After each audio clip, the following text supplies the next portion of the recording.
Está conectado.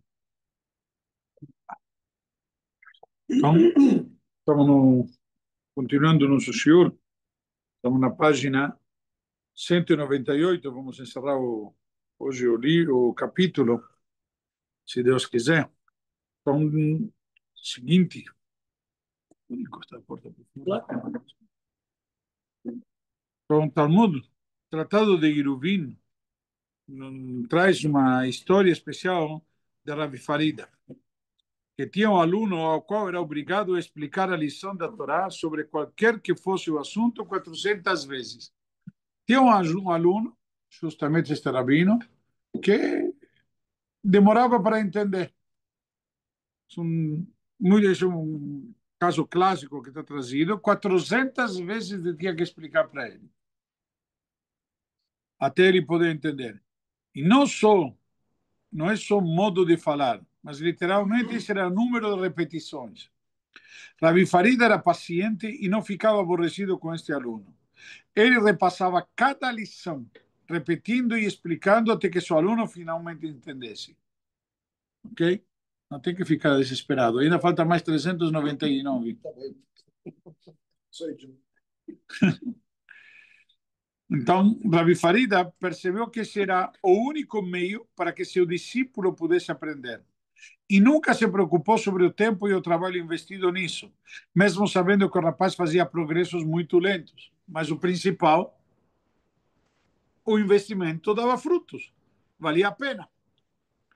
Então, certa vez, quando Rabi Farida ensinava esse aluno, algumas pessoas entraram no Beit HaMidrash e convidaram-no para participar de uma mitzvah que tinha se proposto a cumprir. Ou seja, interromperam a aula dele. Qual era essa mitzvah? Nossos sábios não relataram. Talvez fosse para juntar dinheiro para tzedakah para noivos ou visitar um doente. Não mencionam. Só mencionam que ele foi interrompido. Ele estava dando uma aula e vieram, interromperam ele. Então, em todo caso, o Rabi Farida prometeu reunir-se com eles mais tarde, pois naquele momento estava em meio ao estudo com seu discípulo. Ao se retirarem, Rabi Farida continuou a dedicar-se a seu aluno. Repassaram o capítulo 400 vezes como faziam habitualmente. Porém, quando Rabi Farida testou seu aluno, constatou que ele não dominava o capítulo. Por quê? Foi interrompido. Não, completou as 400 vezes, mas ele tinha interrompido. Uma vez que ele interrompeu o estudo, o que ele, entre aspas, concluiu disto?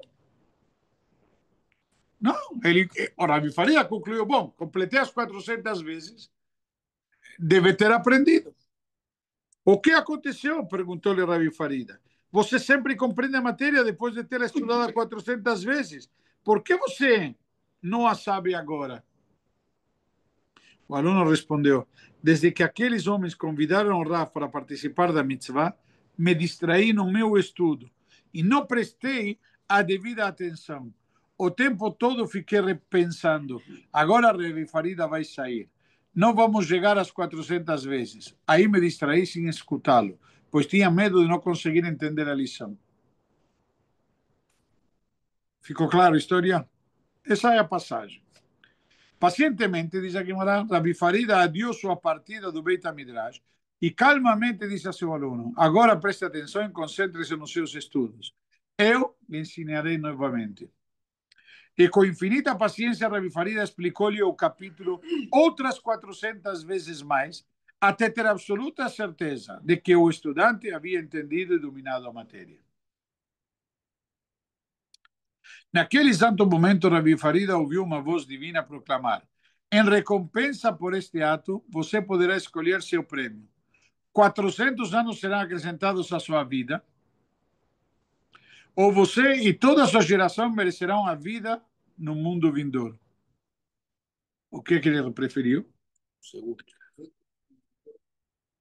Não. Prefiro que eu e minha geração mereçamos o mundo vindouro, declarou Rabi Farida. Pois eu lhe concederei as duas recompensas, respondeu Hashem. Ele viveu 400 anos? Não só não disse a sogra também. E não tem nenhum registro disso? Guimarães, Não. Tipo, mas é de Rubim. de quando até quando ele ficou? O que que ele viu? De antes do primeiro Beit HaMikdash até depois do segundo? Na verdade, de acordo com os Ramim da Guimarães, são da época, mais ou menos, muitos são da época do segundo Beit HaMikdash, etc. Então ele esteve entre antes do Não segundo e sei, né? até Não sei exatamente, mas... muito tempo. Onde ele está enterrado? Contudo, vamos lá. Vamos lá. Conseguimos entender, estamos saindo do tema, conseguimos entender a recompensa da Rabi Farida por sua infinita paciência. Ok? Por quê? Ele podia ter dito para o aluno, tá bem, amanhã a gente continua. Estuda sozinho. Sei lá. Não, ele foi, na verdade, o menino, que nem a gente agora está estudando, estamos empolgados, entramos no ritmo, a gente aqueceu os motores, veio aqui interromper. Aí você se distraiu, não necessariamente você consegue voltar a se concentrar. Que foi o que aconteceu com o aluno? O mestre pacientemente voltou a se enquadrar e atender o assunto. Surge a pergunta aqui, interessante. Conseguimos entender a recompensa de Farida por sua infinita paciência, mas por que a gente também recompensou toda a sua geração? Qual foi a proposta da Hashem para Rabi Farida? 400 anos de vida ou ele e a geração toda no mundo vindouro? Mas o que está dizendo aqui na prática, se vamos ver? Quando diz 400 anos de vida, o que ele está dizendo aqui? Quando são um prêmio para você. Na hora que ele oferece o prêmio para toda a geração, o que está acontecendo aqui? Eu reconheço que ele era senamboso também. Não, mas recompensa a geração. O que a geração teve a ver? O que a geração fez para merecer algo? Ele ofereceu para ele abriu mão dos 400 anos. Por que você acha? Você sugeriu isso? Sim. Por que você sugeriu que essa seria a opção? Eu gosto dos outros também. Você gosta dos outros também, bonito, mas talvez ele não gostasse dos outros, talvez ele, a todo mundo você gostaria que vivesse e tivesse a todos. Então não é gosto dos outros, gosto dos meus amigos, gosto de alguns outros, entendeu? Já tem aquele famosa história diz que veio um rei e queria castigar alguém ou dar um prêmio para alguém, perdão, queria dar um prêmio para alguém. Falou para ele, olha, eu vou te dar, ok? Eu vou te dar um prêmio. O que você quer? Mas saiba que o que eu vou dar para você, para o outro eu vou dar em dobro. Ele viu o que ele respondeu? Coloca o travesseiro nas minhas costas e dá 200 chibatadas. Aí com o outro 400 chibatadas. Às vezes a pessoa não se importa, o principal é que o outro não leve. E, sabe, a mesquinharia, enfim, é complicado no ser humano muitas vezes. Não sabe, não interessa se eu vou me dar bem. O principal é que não prevaleça a opinião do outro. Que o outro, todo mundo quer te ver bem, mas ninguém é melhor que eles, né? Mais ou menos. E não todo mundo que quer te ver bem também. Mas, enfim, surge a pergunta por que ele escolheu e que méritos, na verdade. Por que ele escolheu, você falou? Porque talvez gostou mais de todo mundo. Mas a pergunta é mais profunda. Por que a Hashem ofereceu recompensa à geração? O que a geração teve para merecer isso? E essa geração? Sei não, mas o que teve? Tá bom, eu vou te dar, entendo. Vou te garantir o Ramavá, entendo. Ele mereceu. Foi um mestre paciente, se dedicou ao aluno, enfim. Mas o que a geração fez para merecer, garantido o Ramavá.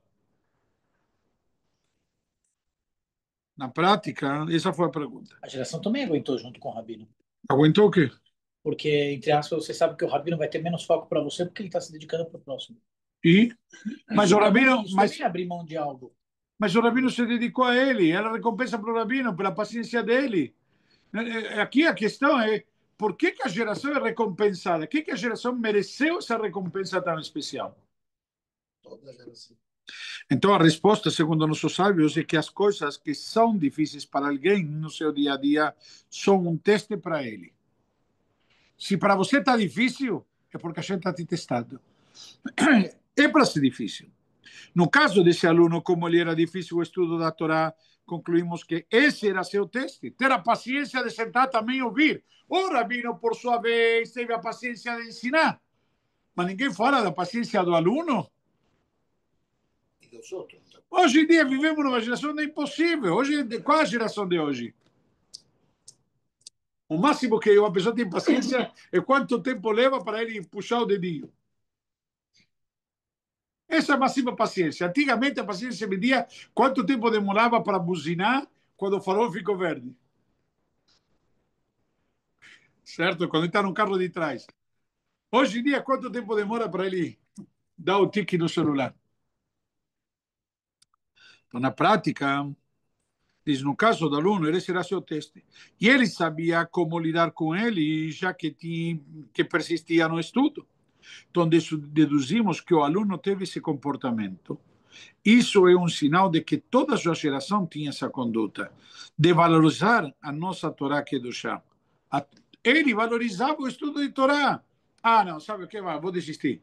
Ah, não vou ter estudo hoje. Hoje não vou estudar. Vou assistir jogo. Sei lá. Ok? Mas por que toda geração tinha esse... Porque ele era um expoente, simplesmente. Era um exemplo da geração. Você não é um caso isolado. Você está numa geração onde você é mais uma geração. Entendeu? Não, não, não. Desculpa abaixar a tua bola, mas você não é tão especial assim. Você é mais um, entre aspas. Você que decide se tornar especial. Entendeu? Mas o que está querendo demonstrar aqui era isso. Por isso, todos mereceram ganhar o Lamavá, porque todos realmente tinham esse teste. Ele era só um modelo, um exemplo, uma amostra.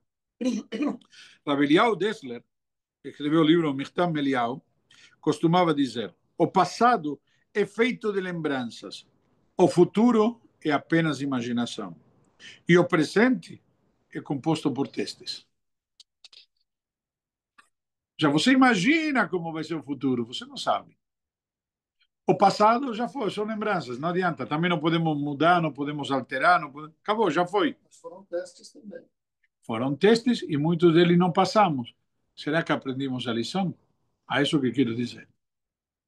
E onde passamos, será que nos aprimoramos realmente? Dizer, muitas vezes a gente diz, se eu pudesse voltar atrás, faria diferente. Tá bom. Não pode fazer diferente do que já foi, mas pode fazer diferente hoje. Mas quantas vezes aprendemos? Somos teimosos, insistimos no erro. Orgulhoso mais do que egoísta. Falei a palavra errada. E um orgulho errado, maioria das vezes. Olha, peraí, eu queria...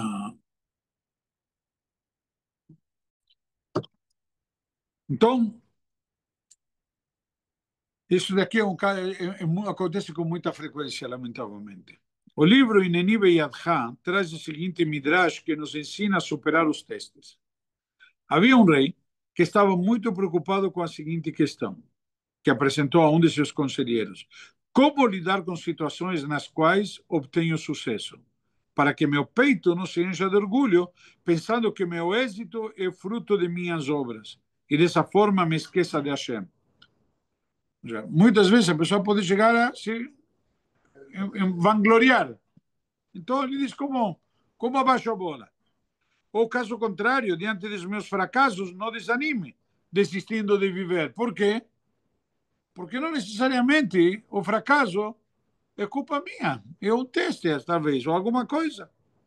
Como encontrar o equilíbrio nessas situações? Isso que o rei perguntou para seu conselheiro. Então o conselheiro fez um anel para o rei, no qual estavam gravadas as letras hebraicas Gimel, Zain e Yud. que é? Gamze Yavor. Certo? O rei Salomão usava esse anel.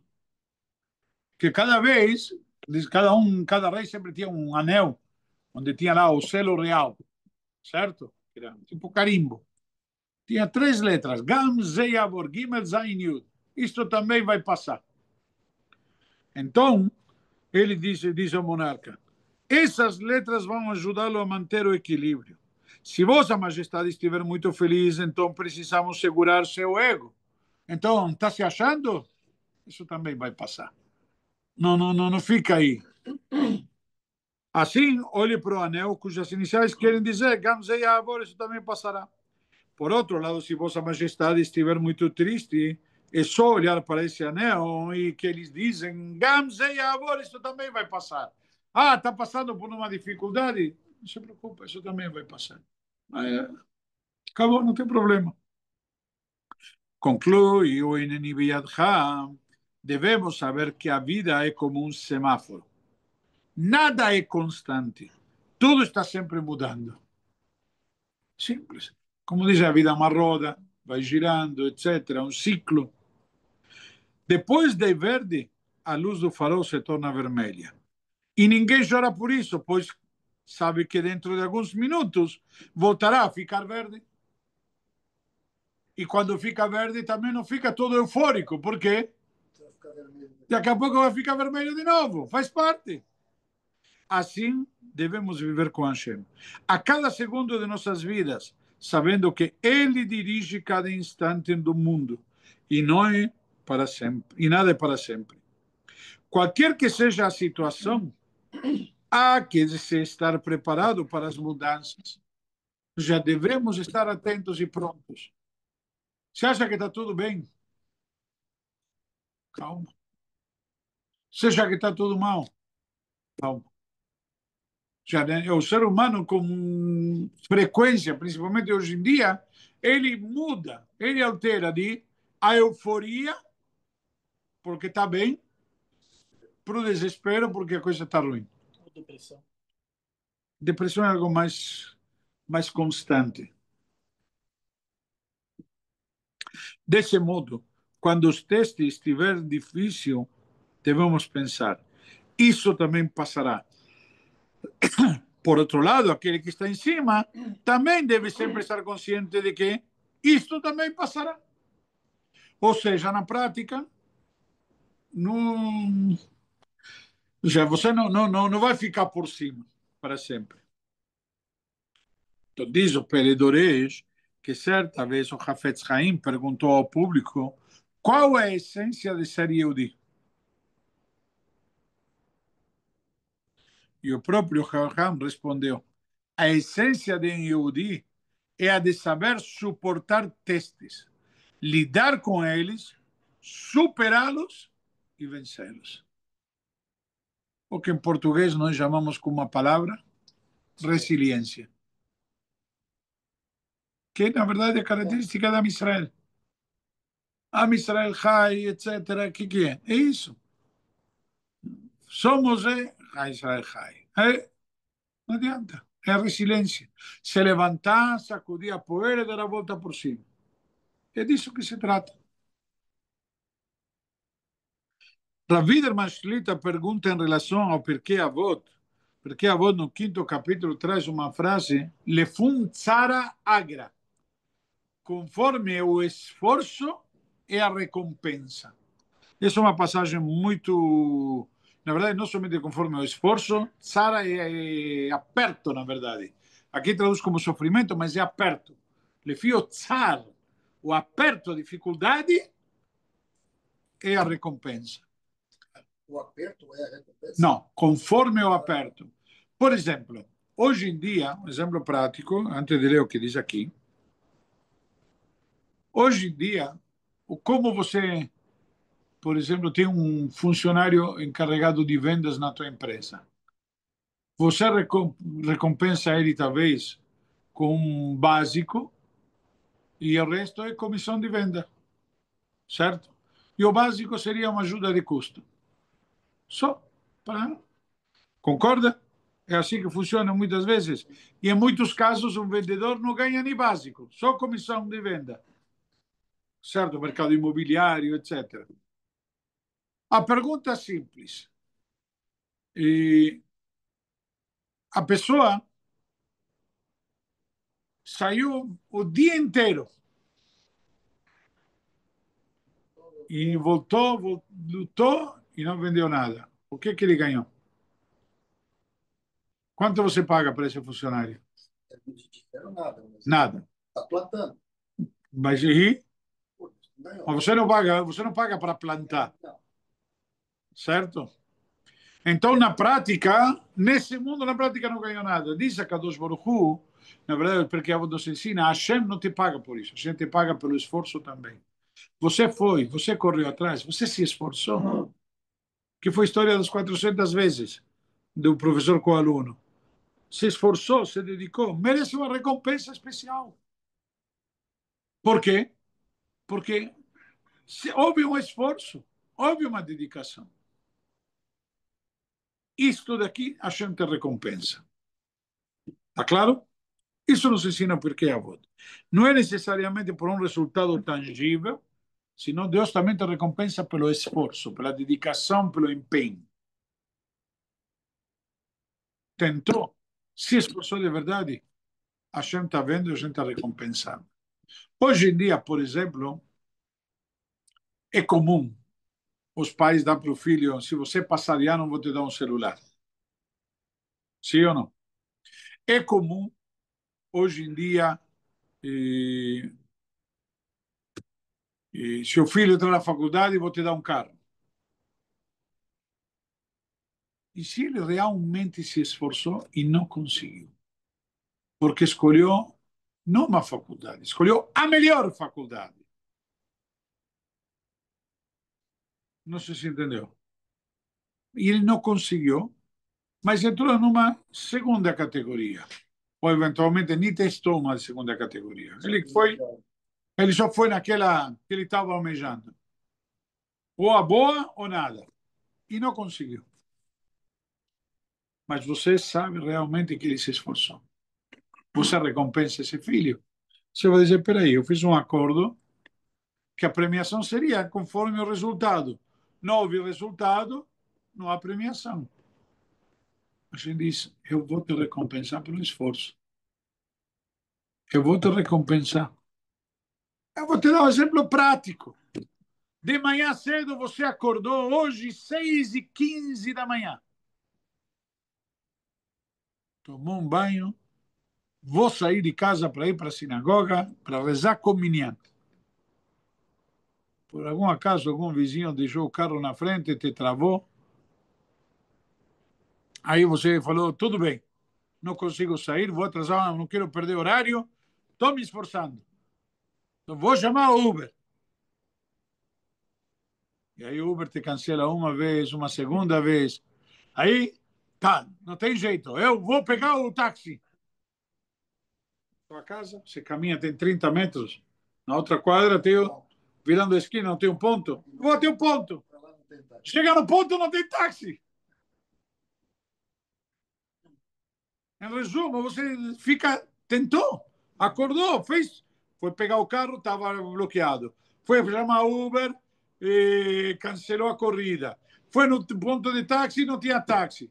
Acabou chegando na sinagoga 7h05, perdeu o primeiro Kaddish. Eu te pergunto, será que Deus é tão assim que não vai ver o esforço que você fez? Realmente você. Cara, quais são as opções? Você tentou, ok? Você tentou, fez a tua parte. Não tem. Da tua casa para cá, não tem ônibus, não tem metrô, não tem helicóptero. Não tem opção. As opções que estavam a teu alcance, você tentou. Aí restava vir caminhando, mas também não chegaria a tempo. Começou a caminhar e veio um táxi, mas você chegou 7h05. Chega aqui, as pessoas olham, julgam, falam, o cara chega a 7h05, pelo amor de Deus. Exemplo prático. Faz como eu. Ninguém sabe o que você passou. Não, mas quanto que você se esforçou? O que você tentou. Não, porque houve um esforço. Não houve um esforço. Houve o esforço de acordar. Houve o esforço de sair e ir para a garagem. Não conseguiu, tá bom. Vou para cima, vou chamar Uber. Não deu Uber, cancelou, você vai. Tá bom, vou no ponto. Não tem. Sabe, o que estava até o alcance, você tentou. Isso que nos ensina essa passagem do Pirkei Avot. Deus sabe olhar isso daqui. Mas vamos ver o que traz aqui, o comentário que traz aqui. Isso só para entender que acho que é uma das Mishnayot mais bonitas, porque realmente nos mostra como que Deus é grande, está ligado com aquilo que falamos hoje, como a Torá vem nos corrigir, nos consertar e nos endireitar, que estudamos hoje de manhã no Sion. Então vamos lá. Por que essa frase está em aramaico e não em hebraico? Primeira pergunta que surge. O Rav Widerman pergunta, por que a voz da Mishnah está em hebraico? Por que essa frase está em aramaico, não em hebraico? Para que todo mundo entenda. Então, nossos comentaristas respondem dizendo que ela foi concebida assim para não causar inveja nos anjos.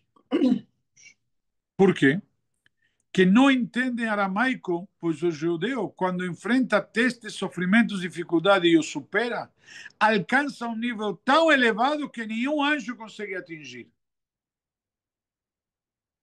Quando você se supera, você cresce. Como a palavra diz, você se superou.